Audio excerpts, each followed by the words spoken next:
Hello boys and girls, how are you all today? I have got such a tasty recipe for us today from a delightful story called Oodles and Oodles of Noodley Noodles.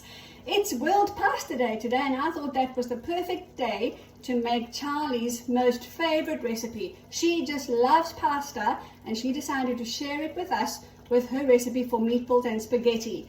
Now the book was written by Cindy Ninni Grant and you'll find all the links for her book down below in the comments and you'll find the full recipe there. But I'll give you a teeny tiny taste of what her recipe includes today on our video. So let's have a look.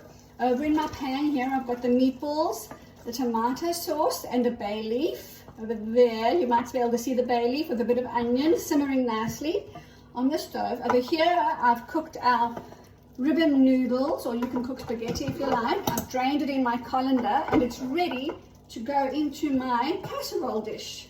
There go all the noodles into my casserole dish.